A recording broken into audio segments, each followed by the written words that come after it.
Fala pessoal, sou Jefferson Rocha e esse é o Teologia com Café, seu podcast teológico. No episódio de hoje nós falaremos sobre o Espírito Santo, mais precisamente o Espírito Santo no Pentateuco. Será que o Espírito Santo só agiu no Novo Testamento?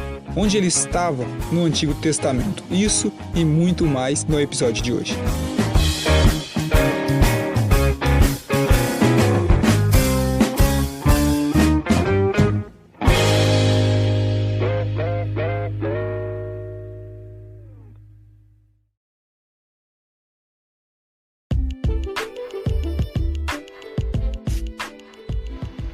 Pessoal, quero falar aqui para você que está pensando em fazer um podcast de uma ferramenta que ajudará a tirar esse projeto do papel.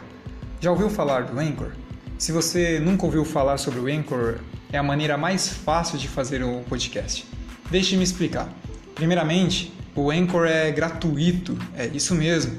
Nele existem ferramentas de criação que permitem gravar e editar o seu podcast diretamente do seu telefone ou até mesmo do seu computador. Depois de gravado o seu podcast, o Anchor distribuirá seu podcast para você, para que possa ser ouvido no Spotify, Apple Podcast e muitas outras ferramentas de streaming, tá? Você também pode monetizar o seu podcast sem ter audiência mínima. É isso mesmo, o Anchor é tudo o que você precisa para fazer um podcast, em um único lugar, tá? Então, neste momento, faça o download do aplicativo gratuito do Anchor ou acesse anchor.fm e comece hoje o seu podcast.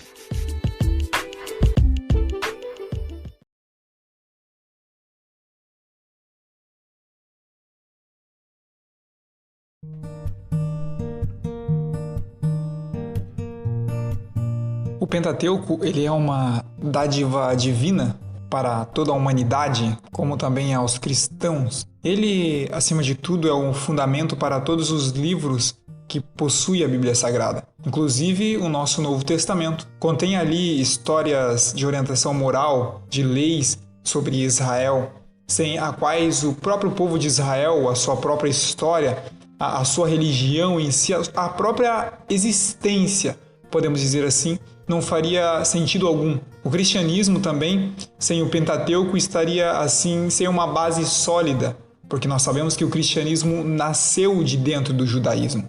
E com isso, no Antigo Testamento, nós temos no Pentateuco o Espírito Santo trabalhando no Antigo Testamento, no Gênesis, no Êxodo, no Números, Levíticos e Deuteronômio. E alguns teólogos, precisamos destacar aqui, alguns pregadores, dizem que o Espírito Santo só agiu através do Novo Testamento em diante, depois da ascensão de Jesus, o que é uma grande heresia, já que o Pai, o Filho e o Espírito são um em essência, três em pessoa, mais um em essência. O Pai trabalha, o Filho trabalha, o Espírito trabalha em conjunto. No dia da criação, o Espírito pairava sobre a face das águas, então o Espírito também age no Antigo Testamento. Em Gênesis, o Espírito de Deus pairava sobre as águas, Gênesis 1, versículo 2. Dessa forma, achamos o Espírito envolvido na criação.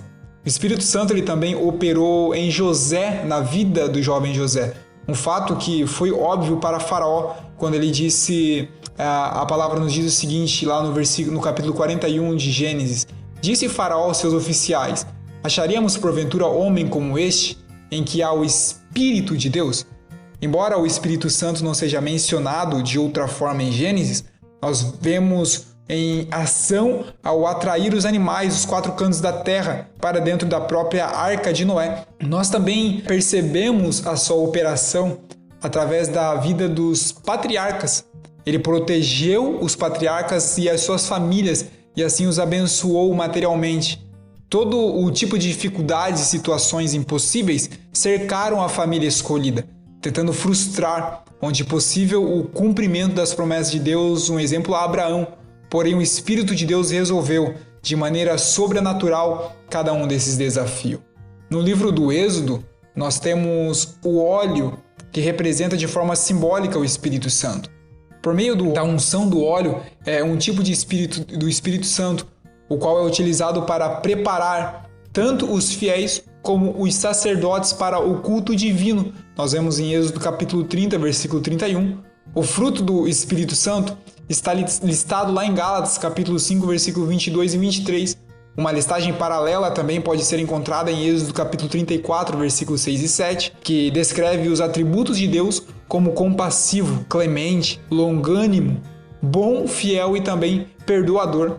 As referências mais diretas ao Espírito Santo podem ser encontradas em Êxodo, capítulo 31, do verso 3 ao verso 11, Êxodo 35, verso 30 e Êxodo 36, quando cidadãos individuais são capacitados a tornarem-se exímios artífices através da obra capacitadora do Espírito Santo. As habilidades naturais dessas pessoas foram enriquecidas e aumentadas a fim de que executassem as tarefas necessárias com excelência e precisão. No Novo Testamento nós vemos algo parecido quando o Espírito é derramado sobre Atos capítulo 2, sobre a igreja primitiva. O Espírito é derramado para encher eles e os capacitar para a missão. Jesus ele diz para os discípulos, olha, fiquem em Jerusalém até que do alto seja revestido de poder, que aí sim vocês serão minhas testemunhas, tanto em Jerusalém como na Judéia, na Samaria e aos confins da terra. Ou seja, era para capacitar e os tornar aptos para fazer missão. Em Levíticos nós temos o Espírito Santo, apesar do termo Espírito Santo nunca ser mencionado neste livro, a presença do Espírito de Deus é sentida em todo este livro. A santidade do caráter de Deus é constantemente mencionada na designação de santidade às ações de louvor do povo. Ele não é visto como nos cultos pagãos da época, em que os ídolos eram venerados, mas está no meio das pessoas, à medida que elas o louvam. Elas devem ser santas, como ele é santo. O Espírito é um Espírito Santo. O Espírito Santo, em Números, fala-se diretamente no capítulo 11. Nele, o Espírito é retratado como realizando duas funções. Primeiro, ungindo para a liderança e inspirando a profecia. No versículo 16, Moisés ele está pedindo ajuda ao Senhor em seus deveres de liderança. A resposta é que o Senhor tomará o Espírito que está sobre Moisés, identificado no versículo 29 como o Espírito do Senhor, e o passará para os seus líderes. Mesmo um líder como Moisés era incapaz de fazer tudo e precisava de uma liderança doada pelo Espírito para a realização da sua tarefa. Quando o Espírito é dado aos anciãos, ele gera profecia, versículo 25. Somente os 70 anciãos nomeados profetizam. Quando Josué se queixa que 2 dos anciãos do acampamento também estão profetizando, Moisés expressa o desejo de que todo o povo de Deus também recebesse o seu Espírito e profetizasse.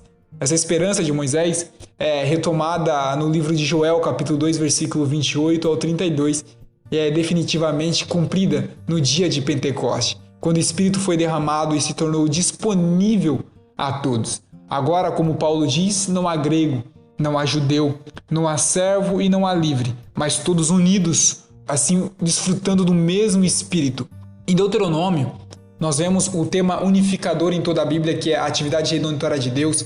Deuteronômio ele recorda ao povo que o Espírito de Deus havia estado com eles desde o tempo da sua libertação do Egito até o momento presente, em que ele continuaria a guiá-los e protegê-los, se permanecessem obedientes à condição do concerto. Em 2 Pedro, capítulo 1, versículo 21, vemos Moisés é descrito claramente, porque nunca, jamais, qualquer profecia foi dada por vontade humana. Entretanto, homens santos falaram da parte de Deus movido pelo Espírito Santo. Como porta-voz de Deus, Moisés demonstrou a presença do Espírito Santo enquanto profetizava para o povo. Várias de suas profecias mais significantes incluíam a vinda do Messias. Encontramos no Deuteronômio capítulo 18, versículo 15, a dispersão de Israel, também encontrado no capítulo 30, o arrependimento do povo e a restauração de Israel, a conversão nacional e futura de Israel e a própria prosperidade, assim, do povo de Deus. Então dizer que o Espírito Santo não agiu no Antigo Testamento é uma ideia sem fundamento, sem base, e além disso pode se tornar uma grande heresia. Na profecia de Joel, nós vemos uma expansão da atividade do Espírito Santo e não uma mudança de qualidade, o que nos leva ao Novo Testamento. E aquilo que o escritor de Hebreus também nos mostra, que o Antigo Testamento é a sombra daquilo que se revelaria e assim se revelou no Novo Testamento.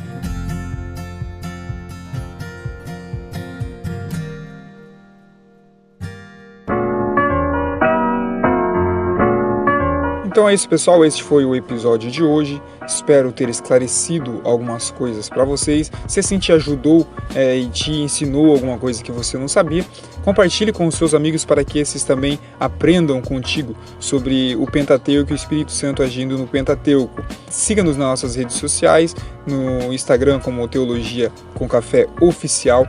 Nos dê dicas e sugestões de episódios, aquilo que você tem dúvida sobre a Palavra de Deus e gostaria de assim esclarecermos. Nós estaremos aqui prontos para ouvir e atender. E é isso aí, pessoal. Se Deus nos permitir, semana que vem estaremos de volta. Fiquem todos na paz do nosso Senhor Jesus Cristo.